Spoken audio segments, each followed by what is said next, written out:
LLB Audiobook presents A Tale of Two Cities by Charles Dickens. Book the Second, The Golden Thread.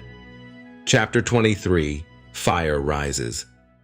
There was a change on the village where the fountain fell, and where the mender of roads went forth daily to hammer out of the stones on the highway such morsels of bread as might serve for patches to hold his poor ignorant soul and his poor reduced body together. The prison on the crag was not so dominant as of yore. There were soldiers to guard it, but not many. There were officers to guard the soldiers, but not one of them knew what his men would do. Beyond this, that it would probably not be what he was ordered. Far and wide lay a ruined country, yielding nothing but desolation. Every green leaf, every blade of grass and blade of grain was as shriveled and poor as the miserable people. Everything was bowed down, dejected, oppressed, and broken. Habitations, fences, domesticated animals, men, women, children, and the soil that bore them, all worn out. Monseigneur, often a most worthy individual gentleman, was a national blessing, gave a chivalrous tone to things, was a polite example of luxurious and shining life, and a great deal more to equal purpose. Nevertheless, Monseigneur as a class had, somehow or other, brought things to this. Strange that creation, designed expressly for Monseigneur, should be so soon wrung dry and squeezed out. There must be something short-sighted in the eternal arrangements, surely. Thus it was, however, and the last drop of blood having been extracted from the flints, and the last screw of the rack having been turned so often that its purchase crumbled, and it now turned and turned with nothing to bite, Monseigneur began to run away from a phenomenon so low and unaccountable. But this was not the change on the village, and on many a village like it. For scores of years gone by, Monseigneur had squeezed it and wrung it, and had seldom graced it with his presence except for the pleasures of the chase. Now, found in hunting the people. Now, found in hunting the beasts, for whose preservation Monseigneur made edifying spaces of barbarous and barren wilderness. No. The change consisted in the appearance of strange faces of low caste, rather than in the disappearance of the high caste, chiseled and otherwise beautified and beautifying features of Monseigneur. For in these times, as the mender of roads worked, solitary in the dust, not often troubling himself to reflect that dust he was, and to dust he must return, being for the most part too much occupied in thinking how little he had for supper, and how much more he would eat if he had it.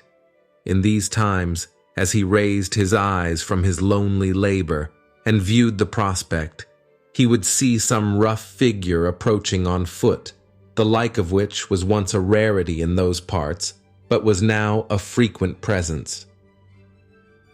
As it advanced, the mender of roads would discern without surprise that it was a shaggy-haired man of almost barbarian aspect, tall, in wooden shoes that were clumsy even to the eyes of a mender of roads, grim, rough, swart, steeped in the mud and dust of many highways, dank with the marshy moisture of many low grounds, sprinkled with the thorns and leaves and moss of many byways through woods. Such a man came upon him, like a ghost, at noon in the July weather, as he sat on his heap of stones under a bank, taking such shelter as he could get from a shower of hail. The man looked at him, looked at the village in the hollow, at the mill, and at the prison on the crag. When he had identified these objects in what benighted mind he had, he said, in a dialect that was just intelligible, "How goes it, Jacques?" "All well, Jacques." "Touch, then." They joined hands, and the man sat down on the heap of stones. "No dinner?" "Nothing but supper now. said the mender of roads with a hungry face. "It is the fashion," growled the man. "I meet no dinner anywhere." He took out a blackened pipe, filled it, lighted it with flint and steel, pulled at it until it was in a bright glow, then suddenly held it from him and dropped something into it from between his finger and thumb that blazed and went out in a puff of smoke. "Touch, then?" It was the turn of the mender of roads to say it this time. After observing these operations, they again joined hands. "Tonight?" said the mender of roads. "Tonight," said the man, putting the pipe in his mouth. "Where?" "Here." He and the mender of roads sat on the heap of stones, looking silently at one another, with the hail driving in between them like a pygmy charge of bayonets, until the sky began to clear over the village. "Show me," said the traveler then, moving to the brow of the hill. "See," returned the mender of roads with extended finger. "You go down here and straight through the street and past the fountain." "To the devil with all that," interrupted the other, rolling his eye over the landscape. "I go through no streets and past no fountains." "Well?" "Well, about 2 leagues beyond the summit of that hill above the village." "Good. When do you cease to work?" "At sunset." "Will you wake me before departing? I have walked 2 nights without resting. Let me finish my pipe, and I shall sleep like a child. Will you wake me?" "Surely." The wayfarer smoked his pipe out, put it in his breast, slipped off his great wooden shoes, and lay down on his back on the heap of stones. He was fast asleep directly. As the road mender plied his dusty labor, and the hail clouds, rolling away, revealed bright bars and streaks of sky which were responded to by silver gleams upon the landscape, the little man, who wore a red cap now in place of his blue one, seemed fascinated by the figure on the heap of stones. His eyes were so often turned towards it that he used his tools mechanically, and, one would have said, to very poor account.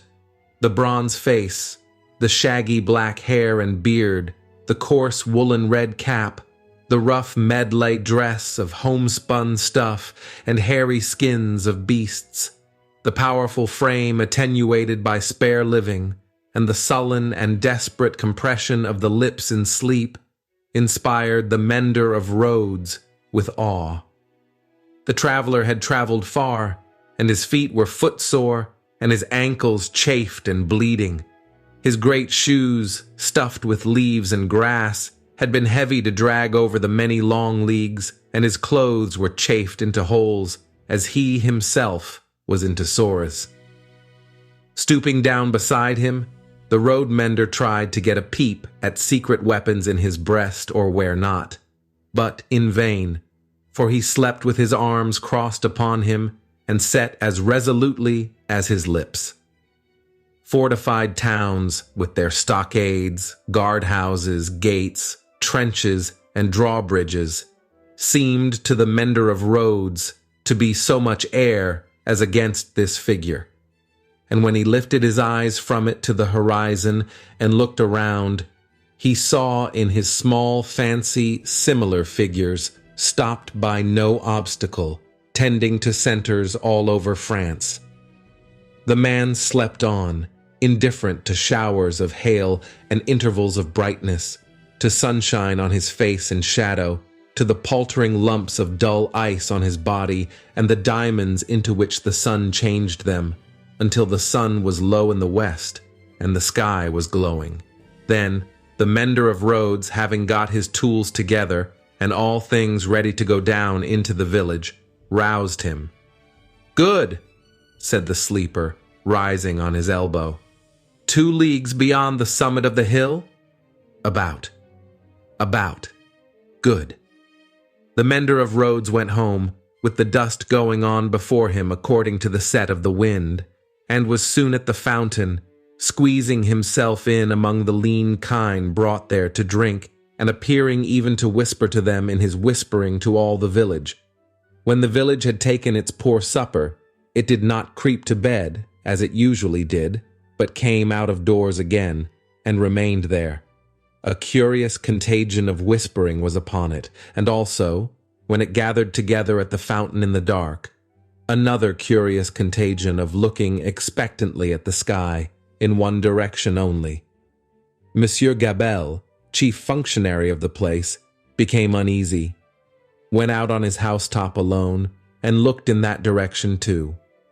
Glanced down from behind his chimneys at the darkening faces by the fountain below, and sent word to the sacristan, who kept the keys of the church, that there might be need to ring the tocsin by and by. The night deepened.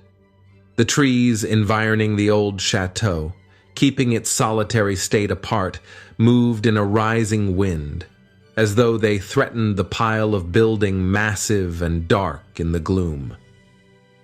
Up the 2 terrace flights of steps, the rain ran wildly, and beat at the great door like a swift messenger rousing those within. Uneasy rushes of wind went through the hall among the old spears and knives, and passed lamenting up the stairs, and shook the curtains of the bed where the last marquise had slept. East, west, north, and south, through the woods, 4 heavy-treading, unkempt figures crushed the high grass and cracked the branches, striding on cautiously to come together in the courtyard. 4 lights broke out there, and moved away in different directions, and all was black again. But not for long. Presently, the chateau began to make itself strangely visible by some light of its own, as though it were growing luminous. Then, a flickering streak played behind the architecture of the front, picking out transparent places and showing where balustrades, arches, and windows were. Then it soared higher and grew broader and brighter. Soon, from a score of the great windows, flames burst forth, and the stone faces awakened, stared out of fire. A faint murmur arose about the house from the few people who were left there, and there was a saddling of a horse and riding away. There was spurring and splashing through the darkness, and bridle was drawn in the space by the village fountain, and the horse in a foam stood at Monsieur Gabelle's door. "Help, Gabelle! Help, everyone!" The tocsin rang impatiently, but other help, if that were any, there was none. The mender of roads and 250 particular friends stood with folded arms at the fountain, looking at the pillar of fire in the sky. "It must be 40 feet high," said they, grimly, and never moved. The rider from the chateau and the horse in a foam clattered away through the village and galloped up the stony steep to the prison on the crag. At the gate, a group of officers were looking at the fire. Removed from them, a group of soldiers. "Help, gentlemen, officers! The chateau is on fire. Valuable objects may be saved from the flames by timely aid. Help! Help!" The officers looked towards the soldiers who looked at the fire, gave no orders, and answered with shrugs and biting of lips, "It must burn." As the rider rattled down the hill again and through the street, the village was illuminating. The mender of roads and the 250 particular friends, inspired as one man and woman by the idea of lighting up, had darted into their houses and were putting candles in every dull little pane of glass. The general scarcity of everything occasioned candles to be borrowed in a rather peremptory manner of Monsieur Gabelle, and in a moment of reluctance and hesitation on that functionary's part, the mender of roads, once so submissive to authority, had remarked that carriages were good to make bonfires with, and that post-horses would roast. The chateau was left to itself to flame and burn. in the roaring and raging of the conflagration, a red-hot wind driving straight from the infernal regions seemed to be blowing the edifice away. With the rising and falling of the blaze, the stone faces showed as if they were in torment. When great masses of stone and timber fell, the face with the two dints in the nose became obscured. Anon struggled out of the smoke again, as if it were the face of the cruel marquise, burning at the stake and contending with the fire. The chateau burned. The nearest trees laid hold of by the fire, scorched and shriveled. Trees at a distance, fired by the four fierce figures, begirt the blazing edifice with a new forest of smoke. Molten lead and iron boiled in the marble basin of the fountain. The water ran dry. The extinguisher tops of the towers vanished like ice before the heat and trickled down into four rugged wells of flame. Great rents and splits branched out in the solid walls like crystallization. Stupefied birds wheeled about and dropped into the furnace. Four fierce figures trudged away, east, west, north, and south, along the night-enshrouded roads, guided by the beacon they had lighted towards their next destination. The illuminated village had seized hold of the tocsin and, abolishing the lawful ringer, rang for joy. Not only that, but the village, light-headed with famine, fire, and bell-ringing, and bethinking itself that Monsieur Gabelle had to do with the collection of rent and taxes, though it was but a small installment of taxes, and no rent at all that Gabelle had got in those latter days, became impatient for an interview with him, and, surrounding his house, summoned him to come forth for personal conference, whereupon Monsieur Gabelle did heavily bar his door, and retire to hold counsel with himself. The result of that conference was that Gabelle again withdrew himself to his housetop behind his stack of chimneys, this time resolved, if his door were broken in, he was a small, southern man of retaliative temperament, to pitch himself head foremost over the parapet and crush a man or two below. Probably Monsieur Gabelle passed a long night up there, with the distant chateau for fire and candle, and the beating at his door, combined with the joy-ringing for music, not to mention his having an ill-omened lamp slung across the road before his posting-house gate, which the village showed a lively inclination to displace in his favor. A trying suspense, to be passing a whole summer night on the brink of the black ocean, ready to take that plunge into it upon which Monsieur Gabelle had resolved. But the friendly dawn appearing at last, and the rush candles of the village guttering out, the people happily dispersed, and Monsieur Gabelle came down bringing his life with him for that while. Within 100 miles, and in the light of other fires, there were other functionaries less fortunate, that night and other nights, whom the rising sun found hanging across once peaceful streets where they had been born and bred.